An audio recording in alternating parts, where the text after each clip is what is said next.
بسم اللہ الرحمن الرحیم۔ منہج کارپوریشن جدہ برائے پروڈکشن و ڈسٹریبیوشن آپ حضرات کی خدمت میں قصص الانبیاء کا مبارک سلسلہ پیش کرنے کی سعادت حاصل کر رہا ہے۔ اب آپ اس مبارک سلسلے کا آخری حلقہ سماعت فرمائیں۔ ان کی وفات کے بعد بی بی صاحبہ نے جب محسوس کیا کہ میں حاملہ ہوں، خاوند فوت ہو گیا ہے، اب حالات کیا ہوں گے، تو انہوں نے اللہ کے لیے منت مانی کہ انی نذرت لک ما فی بدنی محررا فتقبل منی، یا اللہ میرے بدن میں جو ہے نا میں تیرے نام پہ آزاد کر کے بس تیری غلامی میں دے دوں گی، تیرے گھر کی خدمت کے لیے وقت کر دوں گا۔ تو علماء نے لکھا ہے کہ بی بی صاحب کا ایک تو اخلاص تھا، اور کچھ یہ حالات بھی تھے کہ میں کل بڑے بچے کی کیسے پرورش کروں گی، خاوند تو بہت ہو گیا، اس سے بہتر ہے کہ میں اللہ کے گھر کا مجاور بنا دوں بجائے اس کی کہ میری اولاد ضائع ہو جائے۔ اور اس واقعے کو قرآن نے چونکہ ذکر کیا ہے تو ہمیں ساتھ یہ مسئلہ بھی سمجھ آیا کہ منت ماننا اگر خالص اللہ کے نام پہ ہو تو جائے،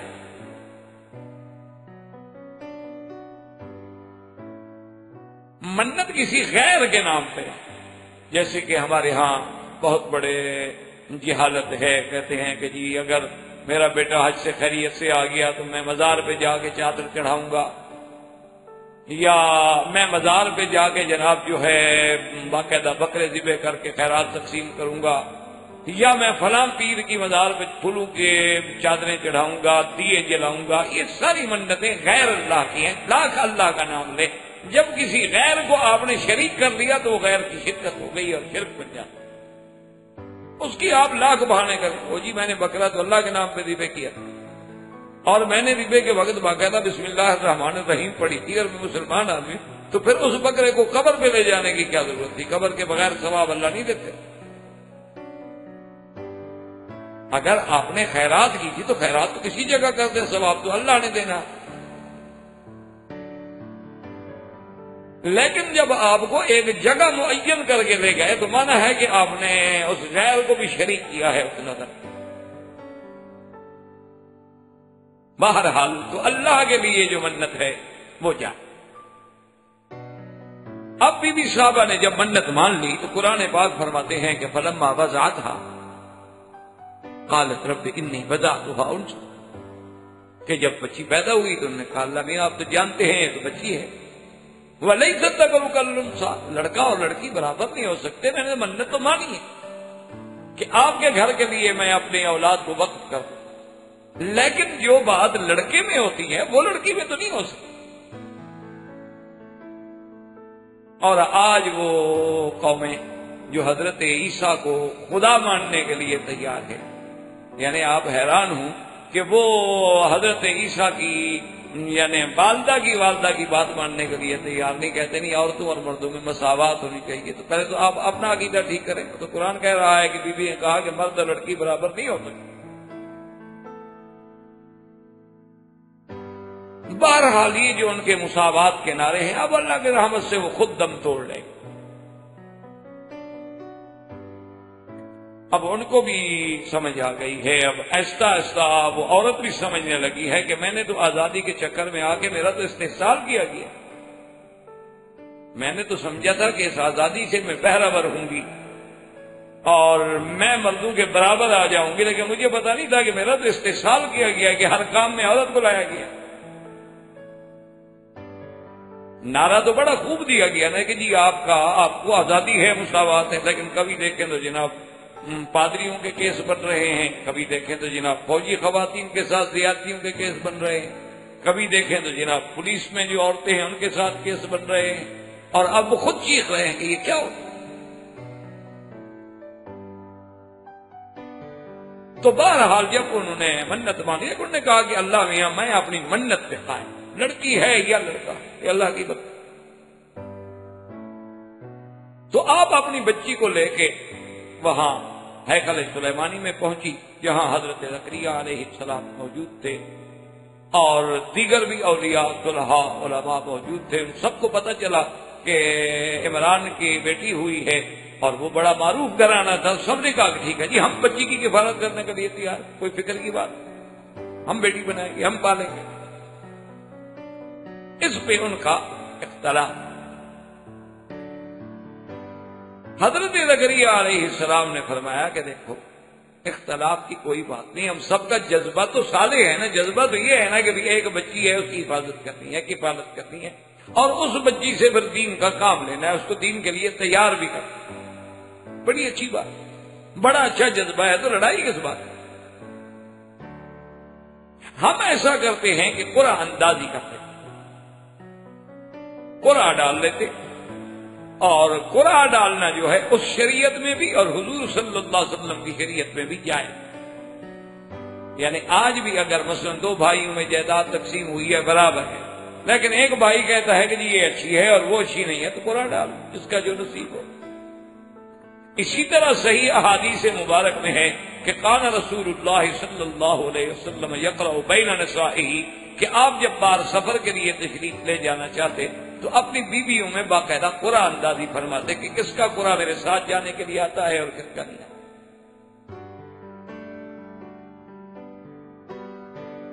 تو قرآن تجویز یہ ہوا کہ ایسا کرتے ہیں کہ بھئی قلم لے لیں ہر کوئی، کیونکہ اللہ والے لوگ تھے، کتابیں لکھنے والے علماء تھے سارے، نے کہا کہ بھئی اپنی اپنی قلم لے آؤ۔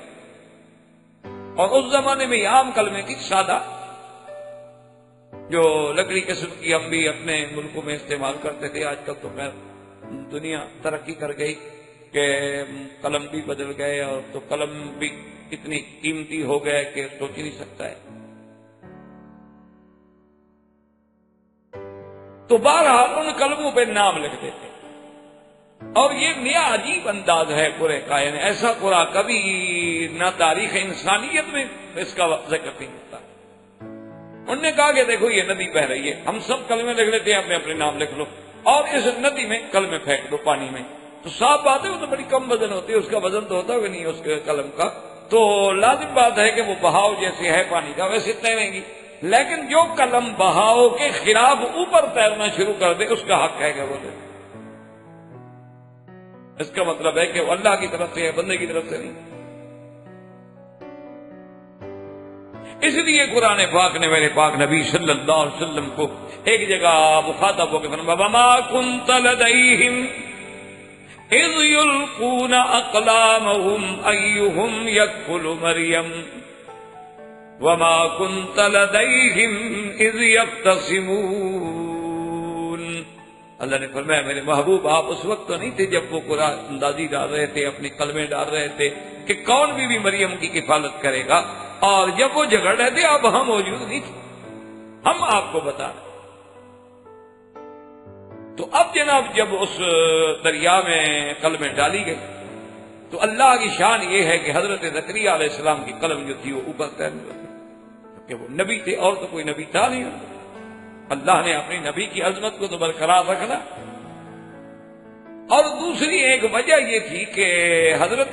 زکریا علیہ السلام کی جو بیوی ہیں وہ اصولاً حضرت بی بی مریم کی خالہ بنتی، اور الخالۃ بمنزلۃ الام، حضور نے فرمایا کہ جو خالہ ہوتی ہے تو اس کا درجہ وہی ہے جو ایک ماں کا درجہ ہوتا ہے۔ تو یعنی اب ایک بی بی مریم کو گویا کہ اپنی ماں کا گھر مل گیا، ماں نہ صحیح تو خالہ کا گھر سے، اللہ کی اس میں ایک۔ اب جب حضرت بی بی مریم علیہ السلام کی نشو و نما ہوئی، یعنی اب آپ کچھ بڑھنے لگی، آپ کا دور رضاعت جو تھا وہ گزرا، آپ تھوڑا چھوٹی آہستہ آہستہ بڑی ہونے لگی، تو حضرت زکریا علیہ السلام نے اسی ہیکل سلیمانی میں ایک کمرہ مبارک تھا جس میں آپ خصوصی طور پہ کبھی کبھی عبادت کے لیے جاتے تھے، آپ نے وہ کمرہ بی بی کے لیے مخصوص کر دیا،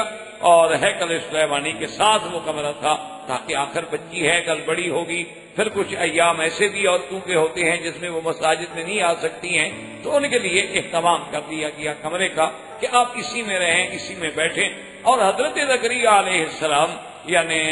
چونکہ اللہ کے نبی تھے، اور ہر نبی باغیرت ہوتا ہے، کیونکہ حضور نے فرمایا کہ غیرت جو ہے یہ صفت ایمان ہے، اور حضور نے فرمایا انا اغیر واللہ اغیر بکم۔ آپ نے ایک صحابی سے کہا تم غیرت کی بات کرو، میں تم سے زیادہ بڑا باغیرت ہوں، اور اللہ تو سب سے بڑے بڑا۔ تو حضرت زکریا علیہ السلام جو ہیں وہ جب بعد تشریف لے جاتے تو ان کے حجرہ مبارک کو بند کر دیتے کہ اکیلی بچی ہے. اچھا ہوا اس زمانے میں یہ ایمنسٹی والے نہیں تھے، ورنہ حقوق انسانیت کا واویلا کرتے کہ زکریا علیہ السلام نے دیکھو جی بچی کو قید کر دیا. یہ خود تو جس کو چاہے کہتا ہے، خود تو لوگوں کی بچیاں قتل کروا دیں، لوگوں کے معصوم بچوں پہ گولیاں چلوا دیں، لیکن ان کو سارے حقوق کی خلاف ورزیاں اسلام میں نظر آتی. بار صورت ایک دن حضرت زکریا علیہ السلام جو تشریف لائے تو دیکھ کے حیران ہو گئے. وہ کہتے ہیں کہ عجیب بات ہے، کلما دخل علیہا زکریا المحراب وجد عندہا رزقا. حیران ہو گئے کہ عجیب بات، بھائی کمرہ بند ہے، تالا لگا ہوا ہے، راستہ کوئی نہیں، چابی میرے پاس ہے، میں نے آگے کھولا ہے، اور بی بی مریم کے تو اندر ماشاءاللہ سارے پھل فروٹ لگے ہوئے ہیں، اور اتنا اللہ کی نعمتیں ہیں جن کا تصور نہیں کیا جا سکتا. اور پھر نعمتیں بھی وہ ہیں جن کا موسم بھی نہیں ہے، وہ پھل بھی موجود ہے جس کا موسم بھی گزر گیا. تو آپ حیران ہو.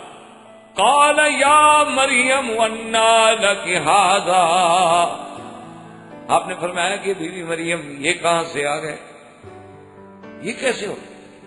قالت هو من عند اللہ ان اللہ یرزق من یشاء بغیر حساب. بی بی مریم نے کہا حضرت زکریا حیران کیوں ہوتے ہو، یہ میرے اللہ نے میری طرف بھیجے ہیں، اور اللہ تبارک و تعالی جس کو چاہیں بغیر کسی حساب کے رزق عطا فرما دیتے ہیں. اس سے یعنی آپ اندازہ فرمائیں کہ ایک مسئلے میں کتنی مسئلے سمجھ آ سکتے ہیں کہ حضرت زکریا جو پوچھ رہے ہیں انا لک ھذا، معلوم ہوا کہ انبیاء عالم الغیب نہیں ہوتے، ورنہ پوچھنے کی کیا ضرورت. اور دوسرا یہ ہے کہ بی بی مریم نے بھی یہ نہیں کہا کہ میری بزرگی ہے، میں بھی تو آخر عمران کی بیٹی ہوں، میری حفاظت بھی تو ایک نبی کی گود میں ہو رہی ہے. اور یہ بھی نہیں کہا کہ حضرت یہ تو آپ کی برکت ہے، آپ کی وجہ سے مجھے ملے. سیدھی بات کی میں نے اللہ، یہ سب اللہ. یہ ہوتا ہے اصل میں عقیدہ کہ آدمی نبی کے سامنے کھڑا ہے لیکن ادبن بھی نہیں کہہ دیتا کہ جناب یہ آپ کی مہربانی. جیسے ہم احترامن بھی کہہ دیتے ہیں نا بزرگوں کو کہ ماشاء اللہ جی آپ بڑی کامیابی، آپ نہیں جناب یہ سب آپ کی برکت ہے، آپ کی دعا ہے، میں کیا کر سکتا. لیکن اللہ والے جو ہیں وہ نبیوں کے گھر میں پلنے والے، بالکل ان کے عقیدے پہاڑوں کی طرح مضبوط. حضرت زکریا علیہ السلام کے دل میں اللہ نے خیال ڈالا، چونکہ حضرت زکریا علیہ السلام کی اولاد ہے، تو حضرت زکریا علیہ السلام کے دل میں خیال پیدا ہوا کہ میرا مولا اگر بی بی مریم کو بغیر موسم کے پھل مل سکتے ہیں تو موسم تو ہماری بھی گزر گئی، میں بوڑھا ہو گیا، بیوی بھی بوڑھی ہو گئی، ہمارا وہ سن جو ہے اولاد والا وہ تو گزر گیا. لیکن اگر آپ چاہیں تو پھر بغیر موسم کے ہمیں بھی تو بچہ دے سکتے ہیں، وہ بھی تو ایک پھل ہے. تو حضرت زکریا علیہ السلام کے جب دل میں اللہ نے یہ بات ڈالی تو قرآن خود کہتا ہے کہ جب آئے تو ہنالک دعا زکریا ربہ قال رب هب لي من لدنك ذرية طيبة إنك سميع الدعاء. اور ایک دوسری جگہ قرآن میں آتا ہے کہ رب لا تذرنی فردا وانت خیر الوارثین، یا اللہ مجھے اکیلا نہ موت دے دیجیے، میرا بھی کوئی وارث پیدا فرما دے. لیکن ایک بات یاد رکھ لیں گے، وارث سے مراد یہ نہیں ہوتا کہ انبیاء علیہ السلام کا مال کا میراث ہوتا. انبیاء علیہ السلام کا میراث جو ہے جیسے وارثا داؤد سلیمان و داؤد، تو وہاں بھی مراد علم و نبوت ہے، علم اور حکمت ہے، ورنہ سلیمان علیہ السلام کے اور بھائی بھی ہیں، ان کو میراث کیوں نہ ملے. اسی طرح جو میراث ہے سب حضور نے ایک فیصلہ کن بات فرما دی کہ نحن معاشر الانبیاء، کہ ہم جتنے اللہ کے نبی ہیں لا نرث ولا نورث، ہم وارث نہیں بنتے، نہ ہمارا میراث ہوتا ہے. ما ترکناہ فہو صدقۃ، جو اگر ہم کوئی مال چھوڑ بھی جائیں بس وہ اللہ کے راستے میں خیرات کریں، ہمارا کوئی بھی راستہ۔ اور اس میں اللہ کی بہت بڑی حکمت ہے۔ اس کی وجہ یہ ہے کہ میراث ہو تو بعض اوقات میراث کے لیے بھی آدمی دعائیں مانگتے ہیں کہ یار ابا مرتا ہی نہیں، سانپ بن کے بیٹھا ہوا ہے، کب مرے جان چھٹے مجھے جداد ملے۔ بہت سارے بچے ہیں نا ماشاءاللہ فرما بردار، جو رات دن دعائیں مانگتے رہتے ہیں۔ کہتے ہیں جی کیا کریں ہو بھائی، تمہارے باپ کا کیا ہوگا؟ جناب کیا کہتے ہو، بوڑھا پڑا ہوا ہے سانپ بن کے دولت پہ۔ تو اگر کوئی آدمی نبی کا میراث ہو اور نبی کے بھی ایسی تمنا کر لے کہ ان کو بھی موت آئے اور میں مار ہوں، تو کافر ہو جائے۔ اللہ نے نبیوں کا میراث ہی نہیں رکھا کہ کسی کے دل میں لالچ پیدا ہی کیوں ہو، حسد پیدا ہی کیوں ہو، جذبہ پیدا ہی۔ تو حضرت زکریا علیہ السلام نے دعا مانگی اللہ تبارک و تعالیٰ سے، اور دوسرے مقام پہ قرآن کہتا ہے کہ نادا ربہ نداء خفیا، کہ اللہ کو پکارا اور بہت رات کو اندھیرے میں تہجد میں اکیلے کھڑے ہیں اور خفیہ انداز۔ اسی لیے علماء نے لکھا ہے کہ دعا کے اندر کبھی آدمی تجاوز نہ کرے کہ زور زور سے چیخے۔ دعا کا معنی ہی یہ ہوتا ہے کہ ادعوا ربکم تضرعا وخفیا، عاجزی کے ساتھ۔ یہ جو ہمارے ہاں جیسے آپ نے دیکھا ہے طوافوں میں ایک رواج ہو گیا ہے کہ ایک معلم آگے پڑھا رہا ہے اور پیچھے چیخ رہے ہیں، اور عورتیں بھی زور زور سے اللہم ربنا، یہ تو ناجائز ہے، حرام ہے، گناہ ہے۔ عورت کے لیے رفع صوت، اصل دعا وہ ہوتی ہے جو تمہارے دل سے نکلتی ہے کہ تم عاجزی کے ساتھ تضرع کے ساتھ جانتے ہو کہ اللہ سن رہے ہیں، میں ایسا بولوں یا زور سے بولوں۔ اس لیے قرآن کہتے ہیں نادا ربہ نداء خفیا، اور اس کے بعد جو ہے صاف کہا کہ میرا مولا انی وہن العظم، میری ہڈیاں بھی کمزور، واشتعل الراس شیبا۔ اب دیکھیں نا جی کہ قرآن کتنا پہلے ہمیں بتا رہا ہے کہ ہڈیوں میں بھی کمزوری ہوتی ہے، اور کتنا عظیم محاورہ ہے کہ واشتعل الراس شیبا، میرا اللہ میرا بال تو ایسے ہیں نا جیسے شعلہ بھڑکتا ہے، ایسے سفید ہو گئے، کوئی کالا رہا ہی نہیں، تو بوڑھا ہو گیا۔ لیکن آپ کی دعا سے میں نا امید نہیں، آپ کی رحمت سے نا امید نہیں۔ تو یہاں قرآن کہتا ہے فَنَادَتْهُ الْمَلَائِكَةُ وَهُوَ قَائِمٌ يُصَلِّي فِي الْمِحْرَابِ أَنَّ اللَّهَ يُبَشِّرُكَ بِيَحْيَىٰ مُصَدِّقًا بِكَلِمَةٍ مِّنَ اللَّهِ وَسَيِّدًا وَحَصُورًا وَنَبِيًّا من الصالحین۔ آپ نماز پڑھ رہے ہیں اور اللہ کے فرشتے نے آواز، اور دوسری جگہ قرآن کہتے ہیں یا زکریا انا نبشرک بغلام اسمہ یحییٰ لم نجعل له من قبل سمیا۔ بات ہے کہ اللہ پاک نے خود ادا ندا فرمائی، تو ایک ہی بات ہے چاہے ملائکہ کے ذریعے ہو یا خداوند قدوس براہ راست فرما دے۔ اللہ تبارک و تعالی نے فرمایا کہ زکریا علیہ السلام ہم نے بھی آپ کی دعا سن لی ہے، اور فرشتے نے بھی آ کے کہا کہ اللہ کی طرف سے ہم تمہیں بشارت دیتے ہیں، اللہ تمہیں بیٹا دیں گے، اور بیٹا بھی یحییٰ ہوگا، اور بیٹا بھی ایسا ہوگا مصدقا بکلمۃ من اللہ، تصدیق کرنے والا، یعنی وہ بھی نبی ہوگا، اور سید ہوگا، سردار ہوگا، حصوراً وہ پاک ہوگا، اس کو عورت کا تو خیال تک بھی نہیں ہوگا، نبی ہوگا اور صالحین میں ہوگا۔ اتنی صفتوں والا ہم آپ کو بیٹا عطا کر۔ اللہ تبارک و تعالی نے ان تمام صفتوں والا بیٹا جو ہے حضرت زکریا علیہ السلام کو عطا فرمایا، اور حضرت زکریا علیہ السلام کو بیٹے جو ملے ہیں تو آپ اندازہ کریں کہ یا یحییٰ خذ الکتاب بقوة، اللہ نے بچپن میں آپ کو نبوت بھی عطا کی۔ تو حضرت زکریا علیہ السلام کا یہ با عظمت دور جو ہے، جب آپ کا دور گزرا ہے تو اب اختلاف ہے۔ بعض علماء فرماتے ہیں کہ وہ اپنی طبعی موت سے فوت ہوئے، اور بعض علماء فرماتے ہیں کہ نہیں، ظالموں نے، یہود نے ان کو بھی شہید کیا ہے، ان کے پیچھے دوڑے، اور حضرت زکریا علیہ السلام نے ایک درخت ایسے کھڑا تھا اس کے اندر جا کے پناہ لے لی، اور درخت مل گیا، تاکہ حضرت زکریا علیہ السلام اس پہ پناہ لے لیں. لیکن بعض روایات اسرائیلیہ میں ہے کہ شیطان نے ان کے کپڑے کو تھوڑا سا کھینچا تاکہ یہود کو پتہ لگ جائے کہ زکریا یہاں چھپے ہوئے ہیں، اور اللہ عالم اس نے کھینچا. بہرحال بعض روایات یہ ہیں کہ ان ظالموں نے اس درخت پہ آرا رکھا اور حضرت زکریا علیہ السلام شہید ہو گئے اور لٹ گئے. لیکن بعض روایات کہتی ہے کہ یہ بات غلط ہے. حضرت زکریا علیہ السلام اپنی طبعی موت کے ساتھ وفات. ان کے بعد حضرت یحییٰ علیہ السلام کا دور آیا، اور یحییٰ علیہ السلام اور عیسیٰ علیہ السلام کا دور تقریباً برابر. اور اللہ نے یحییٰ علیہ السلام کو بڑی صفتیں عطا فرمائی تھی. ایک تو علم کتاب و حکمت آپ کو بچپن میں دیا گیا، اور دوسرا اللہ نے لقب دیا کہ آپ سید ہیں، سردار ہیں. اور حصور کہتے ہیں وہ آدمی اپنے آپ کو روکنے والا جس کو عورت کی خواہش ہی نہ ہو.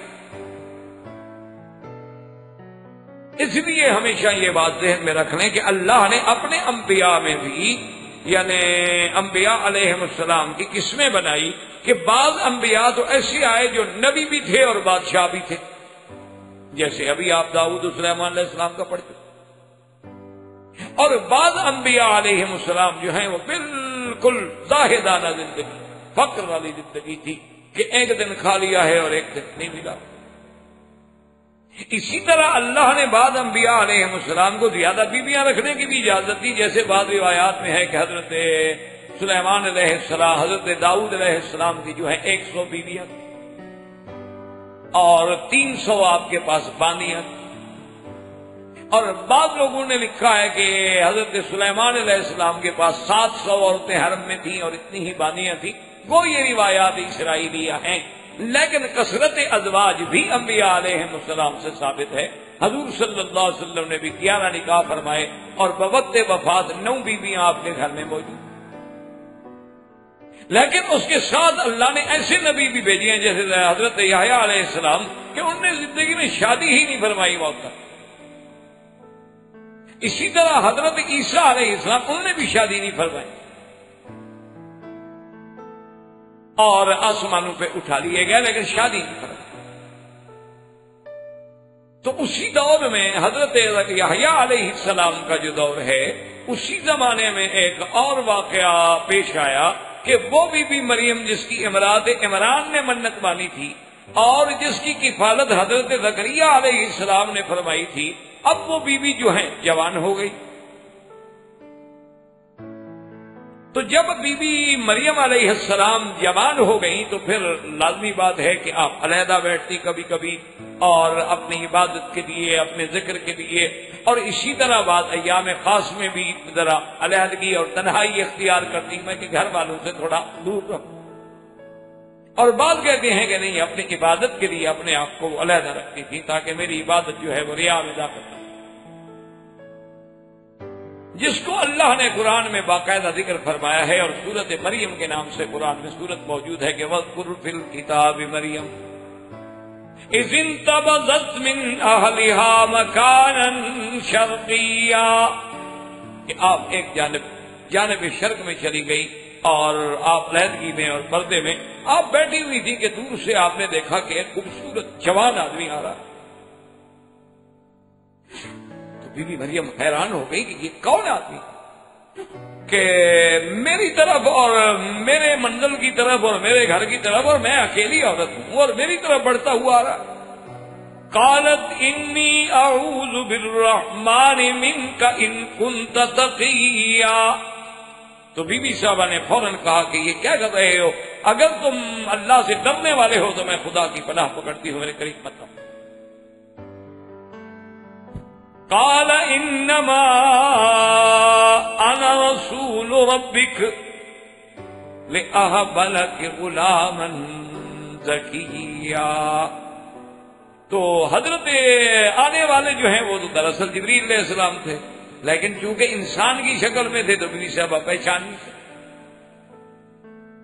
تو ان نے فرمایا کہ بی بی کیوں گھبرا رہی ہو، میں تو اللہ کا بھیجا ہوا ایک قاصد ہوں، اللہ کا بھیجا ہوا فرشتہ ہوں، تاکہ آپ کو آ کر غلام کی، ایک لڑکے کی جو ہے وہ خوشخبری دوں. قالت انا يكون لي غلام ولم يمسسني بشر ولم اك بغيا. بی بی مریم نے کہا عجیب بات، تم کیسے مجھے ایک بچے کی خوشخبری دینے کے لیے آ گئے ہو؟ حالانکہ میں نے تو ابھی شادی بھی نہیں کی، مجھے تو کسی بندے نے آج تک ہاتھ تک نہیں لگایا، چھوا تک نہیں، اور نہ ہی نعوذ باللہ میں کوئی غلط قسم کی عورت ہوں، سرکشی کرنے والی، گناہ کرنے والی، تو بغیر خامد کے، بغیر نکاح کے، بغیر شادی کے کیا مطلب ہے بچے کی خوشخبری دینے کا؟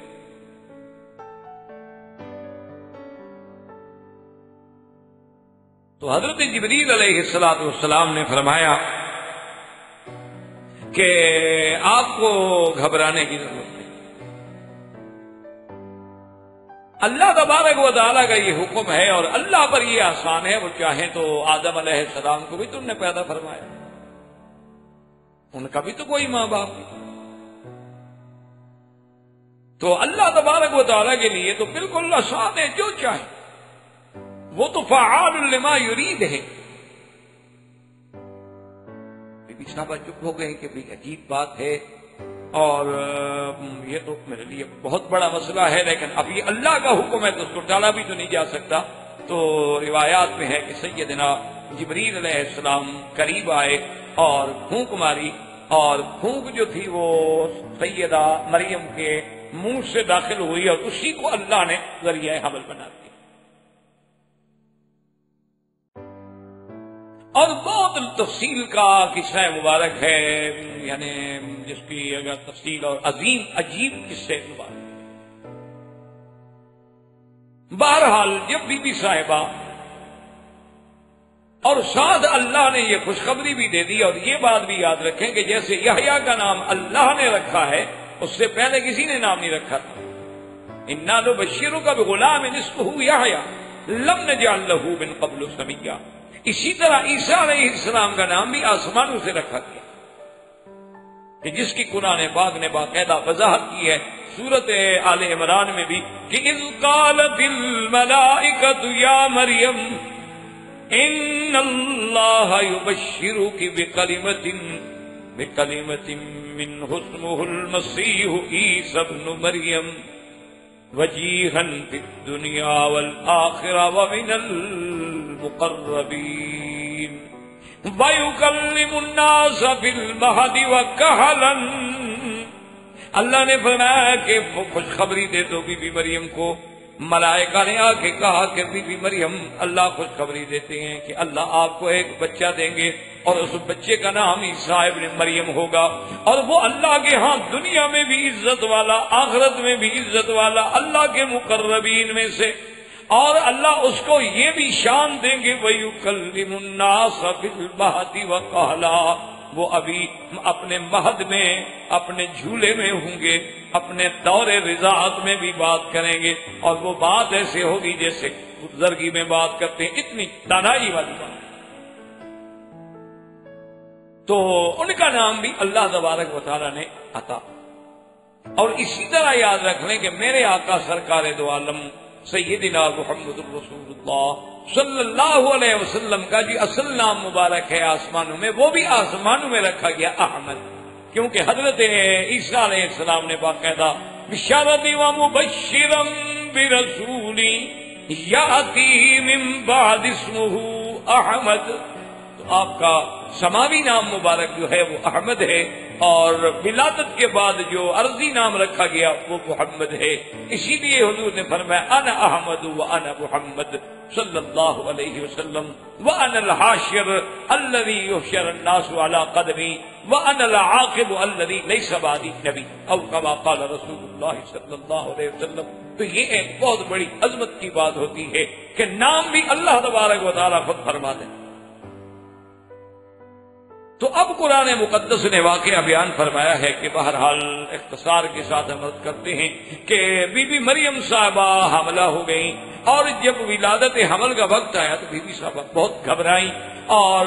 آپ نے حتیٰ کہ اتنا بھی کہا کہ یا لیتنی مت قبل ھذا وکنت نسیا منسیا، اے کاش میں اس وقت سے پہلے مر جاتی، میرا تو ذکر بھی نہ ہوتا دنیا میں، میرے لیے تو بہت بڑا مسئلہ ہے۔ تو آپ نے بی بی صاحبہ نے یعنی کوئی ایک باغ تھا کھجوروں کا، وہاں جا کے کہ بھی اب گھر میں تو یہ مسئلہ ہو نہیں سکتا، ولادت بالکل قریب ہے، دتیں شروع ہونے والی ہیں، تو جتنا میں کر سکتی ہوں اپنے آپ کو چھپانے کے لیے جو ایک بچی کر سکتی ہے، وہ ایک کھجور کے جھنڈ میں چلی گئی، ایک تنے کے ساتھ بیٹھ گئی، اور وہی اللہ تبارک و تعالیٰ کے حکم سے ولادت ہوئی، اور بی بی بڑی پریشان۔ اللہ تبارک و تعالیٰ نے حکم دیا وَهُزِّي إِلَيْكِ بِجِذْعِ النَّخْلَةِ تساقط عليك رطبا جنيا فكلي واشربي وقري عينا۔ اللہ نے فرمایا کہ بی بی گھبرانے کی ضرورت نہیں ہے، جس کھجور کے ساتھ بیٹھی اس کو ذرا ہلاؤ، اس سے آپ کے لیے ہم غذا اتاریں گے۔ اس لیے اور آپ کے نیچے ہم ایک چشمہ جاری کر دیں، اس سے آپ پانی پی لیں۔ اس لیے بعض علماء نے بڑا اس آیت پہ عجیب سا ادیبانہ جملہ لکھا ہے کہ گویا کہ اللہ نے یہ حکم دیا کہ اے بی بی یعنی کلی من الرطب الجنی واشربی من الماء النقی وقری عینیک بالولد النبی، کہ اللہ نے حکم دیا کہ اے بی بی مریم تم اس تازہ کھجوروں سے خوراک بناؤ اور چشمے کا پانی پیو، اور نبی جیسے بیٹے کو دیکھ کے اپنی آنکھیں ٹھنڈی کرو، کیوں فکر کرتی ہو؟ اور اسی لیے علماء نے لکھا ہے کہ عورت کے لیے بوقت ولادت اور ولادت کے فوراً بعد کھجور سے زیادہ بہتر کوئی وٹامن نہیں ہو سکتا، کوئی خوراک نہیں ہو سکتی۔ اگر اس سے بہتر اور کوئی چیز ہوتی تو اللہ وہ بھی تو بھیجنے پہ قادر تھے بی بی مریم کے لیے، پہلے رزق بھیج سکتے تھے تو اب اور فروٹ نہیں بھیجے جا سکتے۔ تو اس لیے انہوں نے لکھا ہے کہ کھجور کی سے اچھی غذا جو ہے وہ عورت کے لیے کوئی اور ہو نہیں سکتی۔ اسی لیے یعنی آپ حیران ہوں گے کہ یہاں پر جو عرب خواتین ہیں، جو صحیح معنوں میں عرب لوگ ہیں، وہ جب ہمارے گھروں میں آتے ہیں نا تو وہ کھجور ہو تو یا ہمارے گھر والے ویسے بھی رواج کے مطابق عرب سمجھ کے کھجور رکھیں، تو ہمارے لوگ تو 2-3 کھجوریں کھانے کے بعد السلام علیکم بیٹھ جاتے ہیں، تو وہ حیران ہوتی ہیں کہ تم کیسے لوگ، یہ تم کیسی عورت ہو، تم کیسے زندہ ہو، اور کیسے تم اپنے حقوق کی اور اپنی صحت کا خیال رکھتی ہو، اللہ نے تمہارے لیے غذا تجویز کی ہے، اس سے تم بھاگ رہی ہو۔ یہ ہمارے لوگ تو آپ تو 1 کلو 1.5 کلو 2 کلو تو روز ہم کھجور کھاتے، کوئی مسئلہ نہیں۔ اور اللہ کی قدرت ہے، ان میں وہ میٹھے میٹھے نہیں ہیں جن سے آپ ڈرتے ہیں۔ یہ اللہ کی شان ہے کہ اللہ نے جو میٹھا ہے نا جی گلوکوز وہ الگ ہے، یہ فریکٹوز الگ ہے، جو فروٹوں میں اللہ نے میٹھا رکھا یہ وہ نہیں ہے، اور شہد میں جو ہے وہ ان تینوں میں نہیں، وہ اللہ کی شان ہے۔ بہرحال تو بی بی صاحبہ نے اب بی بی صاحب نے کہا کہ بچہ ہو گیا، لیکن اب میرے لیے تو مسئلہ ہے، قوم کو کیا جواب دوں؟ اللہ نے فرمایا کہ جبریل علیہ السلام بی بی سے کہہ دو گھبرانے کی کیا بات، ہم اگر بغیر باپ کے بغیر شادی کے تمہیں بچہ دے سکتے ہیں تو تمہاری عزت و عصمت کی حفاظت نہیں کر سکتے؟ جب آئے کوئی اعتراض کرنے کے لیے بالکل بات نہ کرو، چپ کر جاؤ، بس بچے کی طرف اشارہ کر دو، ہم جانے اور بچہ جانے۔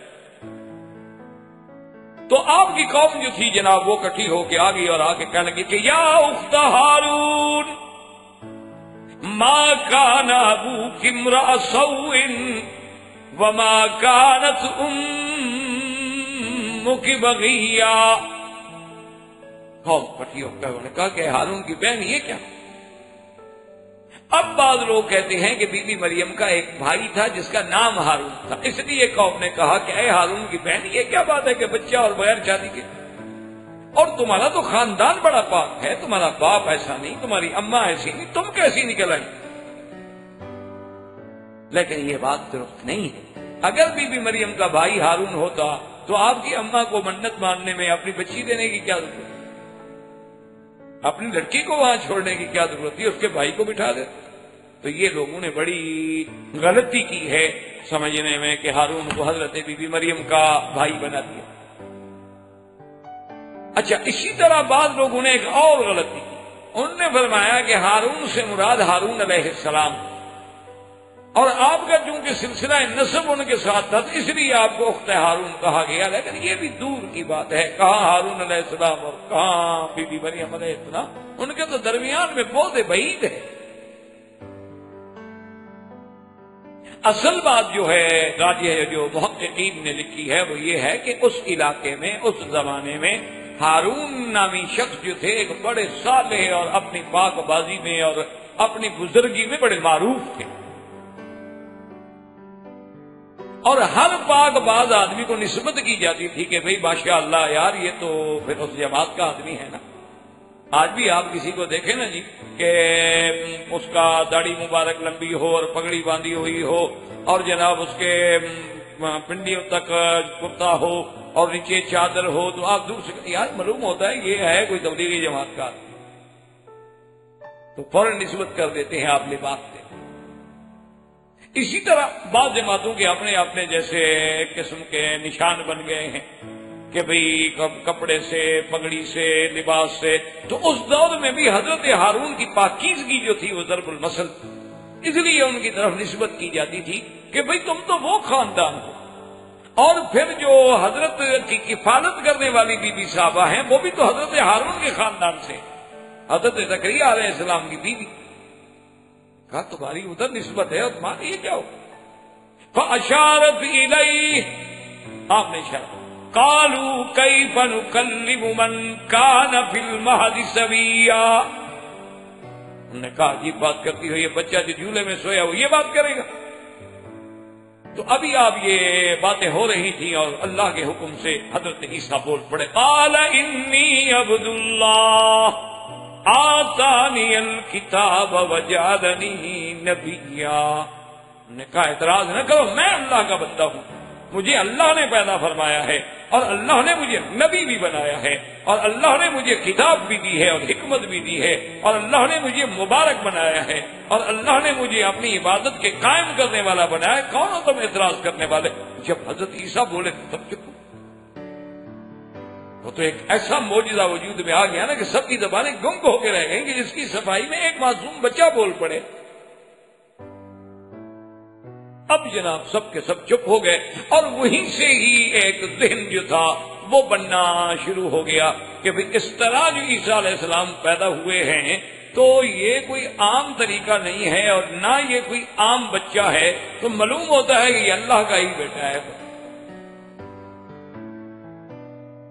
کھانے کے عادت چیز جو ایک نظر آئی تو قومیں جو ہے اسی طرح بات پیروں کی کرامتیں دیکھتے ہیں نا لوگ، نعوذ باللہ وہ بھی گمراہ ہو جاتے،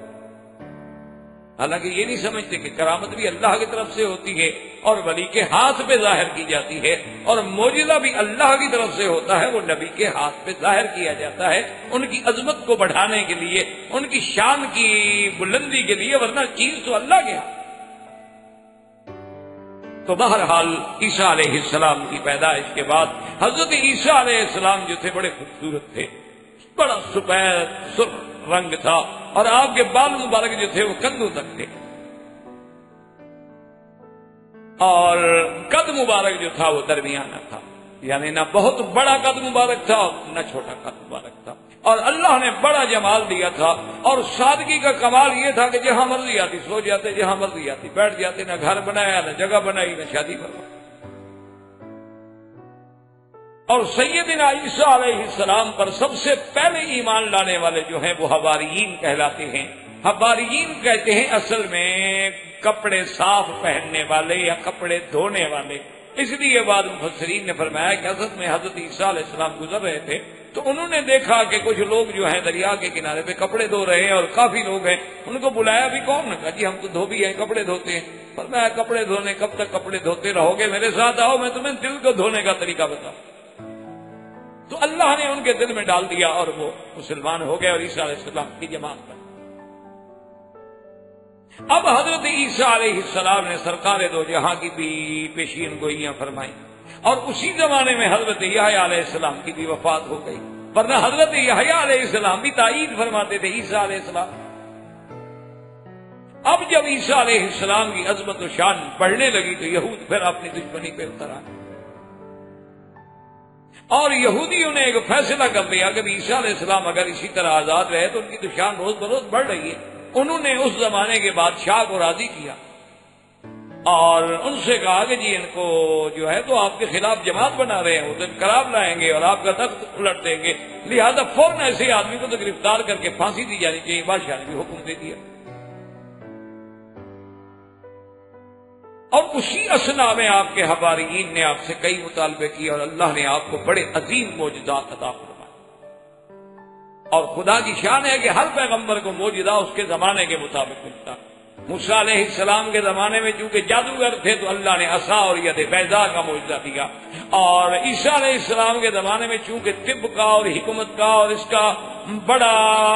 زور تھا تو اللہ نے ان کو معجزے بھی ایسے عطا فرمائے کہ ابرص جیسے لوگ، برص بیماری والے، کوڑ کی بیماری والے، ان کو ہاتھ لگاتے وہ ٹھیک ہو جاتے.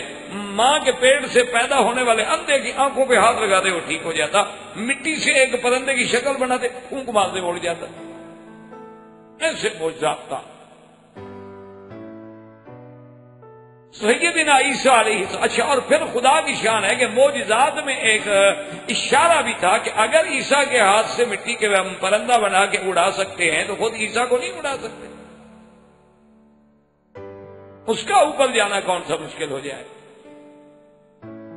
تو سیدنا عیسیٰ، اور اسی طرح میرے آقا سرکار دو عالم صلی اللہ علیہ وسلم کو جب پیدا کیا گیا تو آپ کے زمانے میں ایک عام بدو جو ہے نا جی، پڑھا ہوا بھی نہ ہو لیکن ایسے قصیدے اور ایسے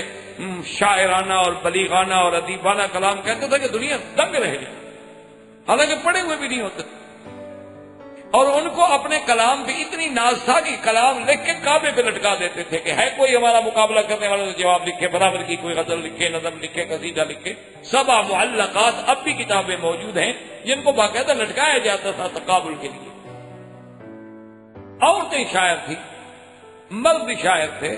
اور اتنے بڑے بڑے ادیب تھے کہ آدمی ان کے ادب و بلاغت کے قصے پڑھ گیا. یعنی بعض لوگوں نے تو نبوت کا دعویٰ کر دیا، متنبی بن گئے کہ میرے جیسا کلام کو نہیں لکھ سکتا لیا تو میں بھی نبی ہوں. تو اللہ نے آپ کو ایسا معجزہ دیا قرآن کہ تمام ادیبوں کا ادب، تمام بلیغوں کی بلاغت، تمام فصیحوں کی فصاحت جیسی دم توڑ گئی اور کوئی اللہ کے قرآن کے مقابلے پہ نہ. اب حضرت عیسیٰ علیہ السلام ایک کمرے میں تشریف فرما تھے اور یہودیوں نے آپ کی رپورٹ کی. بادشاہ کی فوج نے آ کے گھیر لیا اور حضرت عیسیٰ علیہ السلام اندر ہیں. اور اس کے بعد اللہ تبارک و تعالیٰ کی حکمت یہ ہوئی کہ جب دشمنوں نے بالکل یہ فیصلہ کر لیا کہ اب تو عیسیٰ علیہ السلام کمرہ دروازہ بند ہے، باہر فوج کھڑی ہے، نہیں جا سکتے، اللہ نے جبرائیل علیہ السلام کے ذریعے حکم دیا کہ عیسیٰ علیہ السلام کو آسمانوں پہ اٹھا لو. آسمانوں پہ اٹھا لیا گیا اور اسی کو اللہ نے قرآن میں ذکر کیا بل رفعہ اللہ الیہ. اور اسی کو قرآن نے فرمایا قال یا عیسیٰ انی متوفیک ورافعک الیہ. تو اور عیسیٰ علیہ السلام اٹھا لیے گئے اور جو حملہ کرنے والے تھے نا جی، ان کے ایک آدمی پر اللہ نے عیسیٰ علیہ السلام کی شبہ ڈال دی. وہ لوگوں نے کہا یہ عیسیٰ پکڑو پکڑو، اسی کو پکڑ کے پھانسی دے دیا. اب اس پر یہود کا تو یہ عقیدہ جم گیا کہ عیسیٰ علیہ السلام کو پھانسی دے دی گئی ہے، کیونکہ ان کے سامنے تو عیسیٰ علیہ السلام کو پھانسی چڑھائے گی. اور ان کا یہ عقیدہ پکا. اچھا، عیسائیوں کا بھی یہی عقیدہ ہو گیا، اب عیسیٰ علیہ السلام پھانسی دے دیے گئے اور یہود پہ نے پھانسی دی ہے اور وہ پھانسی چڑھ کے ہمارے گناہوں کا کفارہ کر گئے. اب ہم جو مرضی آئے کرتے رہے، سارے گناہ حضرت عیسیٰ بخشوا گئے. ان کا بھی یہ عقیدہ. اور ان میں پھر 3 گروہ بن گئے. ایک نے تو کہا کہ عیسیٰ خود خدا تھا اوپر چڑھ، ایک نے کہا کہ نہیں خدا تو نہیں تھا، اللہ کا بیٹا. اور ایک پارٹی نے کہا کہ نہیں خدا بھی نہیں، بیٹا بھی نہیں، بلکہ 3 میں ایک ہے. عقیدہ تثلیث جسے کہتے ہیں کہ بی بی مریم خدا اور عیسیٰ علیہ السلام، ان 3 میں ایک خدا ہے جو ہمیں سمجھ نہیں آ رہا ہے. ان 3 میں، لیکن ان 3 سے الگ تو نہیں ہے، لیکن ان 3 میں خدا. اس کو کہتے ہیں عقیدہ تثلیث. اور اللہ کے قرآن نے سب کی نفی. اچھا، مرزا غلام احمد قادیانی جو ہے ملعون، اس کا بھی یہی عقیدہ ہے کہ عیسیٰ علیہ السلام کو آسمانوں پہ نہیں اٹھایا گیا بلکہ وہ تو پھانسی کے قتل ہو گئے. بلکہ ایک کتاب میں تو اس نے یہ بھی لکھ دیا کہ ان کی قبر جو ہے وہ کشمیر میں. اچھا، اس کی بھی ایک وجہ ہے کہ اس نے ایسا کیوں کہا، کیونکہ اس نے پھر خود مسیح موعود کا دعویٰ کرنا تھا. تو اگر مان لے کہ وہ موجود ہے تو دوسرا مسیح موعود کیسے بنے؟ تو بہرحال یہ ایک الگ لمبی بحثیں ہیں. اور توفی کا معنی پر بھی علماء کے بڑے بڑے ابحاث ہیں جو ہمیں اس وقت اجازت نہیں دیتا. لیکن قرآن نے بہرحال فیصلہ کیا ہے. اللہ نے فرمایا کہ ما صلبوہ وما قتلوہ یقیناً بل رفعہ اللہ الیہ. میرا محبوب یہ سب جھوٹ بول رہے ہیں نہ آپ کو قتل کیا گیا، نہ آپ کو پھانسی دی گئی، بلکہ اللہ نے آپ کو زندہ و سلامت آسمانوں پہ اٹھا لیا۔ انہ طار مع الملائکہ، ملائکہ کے ساتھ اڑتے ہوئے اوپر تشریف لے گئے، اور لیلۃ المعراج میں بھی حضرت عیسیٰ علیہ السلام کی حضور صلی اللہ علیہ وسلم سے ملاقات ہوئی، اور احادیث میں ایک حدیث نہیں بلکہ احادیث متواترہ ہیں کہ انہ ینزل عیسیٰ ابن مریم علی منارۃ شرقیہ بیضاء دمشق، وانہ یقتل الدجال، وانہ یکسر الصلیب، وانہ یدع الجزیہ ویملأ الارض عدلا وقسطا، ثم انہ یدفن فی روضۃ النبی صلی اللہ علیہ وسلم او کما قال رسول اللہ صلی اللہ علیہ وسلم۔ ایک حدیث نہیں، متواتر احادیث ہیں، حتیٰ کہ علماء نے کتابیں لکھی التصریح یعنی بما تواتر فی نزول المسیح، اور اس میں کئی احادیث مبارک کا ذکر کیا۔ حضور نے فرمایا عیسیٰ ابن مریم آخر زمانے میں اتریں گے، اور وہ بنو اسرائیل کے آخری نبی تھے، اور میرے آقا جو ہیں وہ خاتم الانبیاء والمرسلین ہیں۔ اور اللہ کی شان دیکھو، آپ ماشاءاللہ پڑھے لکھے لوگ ہیں، آپ سمجھتے ہیں کہ اگر آپ نے ایک دائرہ کھینچنا ہو نا جی، آپ دیکھتے ہیں نا جیسے ہند صاحب ہیں انجینئر وغیرہ ایک دائرہ پلکار رکھ کے دائرہ بناتے ہیں، تو دائرہ تب بنتا ہے جب دونوں سرے برابر ہوں، اگر سرے برابر نہ ہوں تو دائرہ کبھی نہیں بنے۔ اب خدا کی شان دیکھیں کہ اللہ نے نبوت کی ابتدا کی تو اس وقت بھی آدم اور حوا صرف ایک مرد عورت تھی اور کوئی، اور یہاں بھی شان دیکھیں کہ جب بنو اسرائیل پہ انتہا ہوئی تو بی بی مریم اور عیسیٰ، اب دائرہ مکمل ہو گیا۔ اچھا، دائرہ کبھی بن نہیں سکتا جب تک اس کا مرکزی نقطہ نہ ہو، مرکزی نقطہ ہوگا تو پرکار رکھ کے دائرہ آپ بنائیں گے، اگر کہیں رکھیں گے نہیں تو دائرہ کیسے بنائیں گے؟ تو مرکزی نقطہ جو ہے وہ محمد الرسول اللہ ہے کہ آپ کی وجہ سے اللہ نے سارا جہان سجا دیا۔ تو اس لیے علماء نے فرمایا ہے کہ یہ ایک عجیب بھی یعنی اتفاق ہے کہ آخر عیسیٰ علیہ السلام کو اوپر کیوں بٹھایا گیا؟ تاکہ حضور نے سب کی تصدیق کی ہے تو بنو اسرائیل کا آخری نبی حضور صلی اللہ علیہ وعلا آلہ واصحابہ وسلم تسلیما کثیرا کثیرا کی تصدیق کر۔ تو حضرت عیسیٰ علیہ السلام اتریں گے، اور عیسیٰ علیہ السلام ہی باب اللد میں دجال کو قتل کریں گے، اور انہی کے زمانے میں یہودیت کا پورا جو ہے اللہ تبارک و تعالیٰ زمین سے فتنے کو ہمیشہ کے لیے ختم کر دیں گے، صلیب کی قوتوں کو بھی توڑ ڈالیں گے، اور یاجوج ماجوج بھی آپ کی دعا سے ہلاک ہوں گے، اسی زمانے میں نکلیں گے، اور عیسیٰ علیہ السلام دعا کریں گے، اللہ ان پہ عذاب بیماری مسلط کریں گے، وہ مر جائیں گے، پھر عیسیٰ علیہ السلام دعا مانگیں گے، اللہ پرندے بھیجیں گے بڑے بڑے جو ان کو اٹھا کے سمندر میں پھینک دیں گے، اور پھر عیسیٰ علیہ السلام کے زمانے میں پوری دنیا میں عدل و انصاف کا دورہ ہوگا، اور پھر عیسیٰ علیہ السلام شادی بھی فرمائیں گے، اور عیسیٰ علیہ السلام کی جب وفات ہوگی تو یدفن فی روضۃ النبی صلی اللہ علیہ وسلم، ہمارے آقا سرکار محمد پاک صلی اللہ علیہ وسلم کے روضہ مبارک میں دفن ہوں گے، اور آج تک روضہ مبارک میں وہ جگہ باقی ہے کہ ھذا موضع قبر عیسیٰ ابن مریم علیہ الصلوۃ والسلام۔ اور حضور نے فرمایا اسی طرح قیامت والے دن ھذا نبعث یوم القیامہ، ہم اس طرح قیامت میں اٹھیں گے کہ میں ہوں گا، عیسیٰ ابن مریم ہوں گے، ابو بکر عمر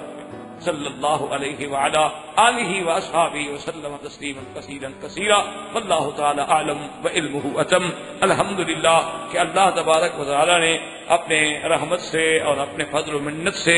انبیاء علیہم السلام کا ایجاز اختصار کے ساتھ اور کچھ تفصیل کے ساتھ اللہ نے ہمیں یہ موقع عطا فرمایا ہے، اور یہ جو منہج للتوضیح والے ہیں ان کا بھی شکریہ ہے کہ انہوں نے بھی صبر کے ساتھ تحمل کے ساتھ ہمارے دروس کو ریکارڈ کیا ہے، اللہ ان کو بھی اس کام میں برکت دے اور ہمارے لیے ذریعہ نجات بنائے۔ ربنا تقبل منا انك انت السميع العليم وتب علينا انك انت التواب الرحيم، اللهم انك عفو تحب العفو فاعف عنا، اللهم انا نعوذ بك ان جهد البلاء ودرك الشقاء وسوء القضاء وشماتة الاعداء، اللهم وفقنا لما تحب وترضى، وصلى الله تعالى على خير خلقه سيدنا محمد وعلى آله واصحابه اجمعين برحمتك يا ارحم الراحمين، واخر دعوانا ان الحمد لله رب العالمين۔ اس مبارک سلسلے کے اختتام پر ہم اللہ تعالی کی ذات عالی کی حمد و ثنا بجا لاتے ہیں جنہوں نے ہمیں اس عظیم خدمت کی توفیق بخشی۔ ہم فضیلت الشیخ محمد مکی حجازی مدرس مسجد حرام کے شکر گزار ہیں اور دعا گو ہیں کہ حق تعالی شانہ انہیں اس کاوش پر جزائے خیر عطا فرمائے اور ہمیں ان اعمال کی توفیق بخشے جو اسے پسند ہیں اور جن پر وہ راضی ہے، آمین۔ سامعین کرام، یاد رکھیں کہ قصص الانبیاء کے اس مبارک سلسلے کے جملہ حقوق منہج کارپوریشن جدہ برائے پروڈکشن و ڈسٹریبیوشن کے لیے محفوظ ہیں۔